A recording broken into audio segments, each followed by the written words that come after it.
Hello, welcome. आज हम बात करेंगे इस ट्यूटोरियल में नेस्टेड लिस्ट से डेटा फ्रेम कैसे कन्वर्ट करता है। बहुत सारे ब्रोकर रिस्पांस में आपको नेस्टेड लिस्ट देते हैं डेटा में, जैसे एपीआई से जब कनेक्ट करते हो आप, तो हम उसके बारे में बात करेंगे। वो किस में नेस्टेड लिस्ट पड़ी होती है, लिस्ट में भी हो सकती है, डिक्शनरी में भी हो सकती है, पाइथन में, और किसी सीरीज में भी पड़ी हो सकती है नेस्टेड लिस्ट। अब नेस्टेड लिस्ट को डेटा फ्रेम में कैसे कन्वर्ट करना है वो यहाँ पे कोड लिखा हुआ है।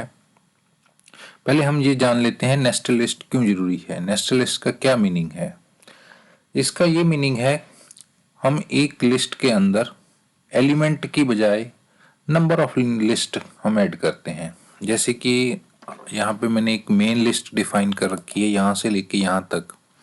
इसके अंदर एलिमेंट की जगह हमने फर्दर लिस्ट ऐड कर रखी है, लिस्ट 1, लिस्ट 2, लिस्ट 3, लिस्ट 4।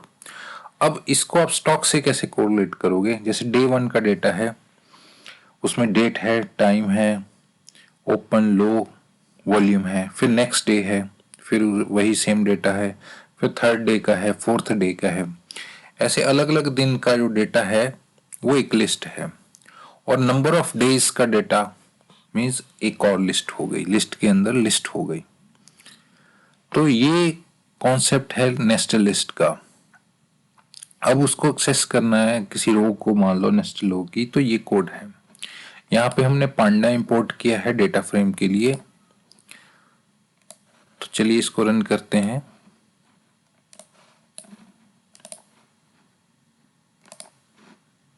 तो ये आपका रो एक्सेस हो गई है। पर्टिकुलर एलिमेंट को करना है तो रो का इंडेक्स देंगे, रो कॉलम का इंडेक्स देंगे। यहाँ पे इंडेक्स जो होते हैं 0 से स्टार्ट होते हैं। तो चलिए हम यहाँ पे इसको एक्सेस करते हैं। तो ये बनाना एक्सेस हुआ है, ये 2 दिया है, यहाँ पे 0, 1, 2 और उसके बाद 1 नंबर को एक्सेस किया है हमने। यहाँ पे कॉलम 0 हो गया, ये 1 हो गया। तो आप लूप में भी इसको एक्सेस कर सकते हो। और हम अब मेन कॉन्सेप्ट पर बात करते हैं, हम इसको डेटा फ्रेम में कैसे कन्वर्ट करेंगे। डेटा फ्रेम में कन्वर्ट करने के लिए ये आप डेटा फ्रेम में पास करोगे नेस्टेड लिस्ट को, और कॉलम को डिफाइन कर दोगे, लेबल लगा दोगे कॉलम के ऊपर, ये कॉल नंबर है, ये फ्रूट्स के नाम है। तो हम डेटा फ्रेम में कन्वर्ट होने के बाद प्रिंट करेंगे हम। ये देखिए यहाँ पे इंडेक्स भी आ गया है 0, 1, 2। आप इंडेक्स को सेट भी कर सकते हो। ये देखिए आपने नंबर को इंडेक्स सेट कर दिया है।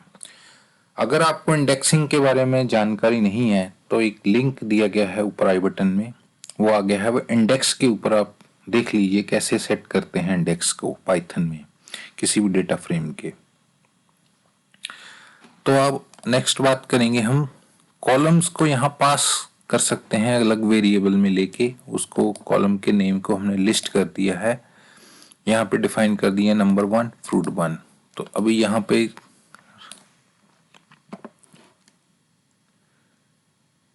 रन करेंगे डेटा। ये देखिए नंबर 1 और फ्रूट 1 में आ गया है। तो हम एक ट्यूटोरियल है इंडेक्सिंग के ऊपर, इस ट्यूटोरियल में हमने बात की है नेस्टेड लिस्ट को डेटा फ्रेम के ऊपर कैसे कन्वर्ट करना है।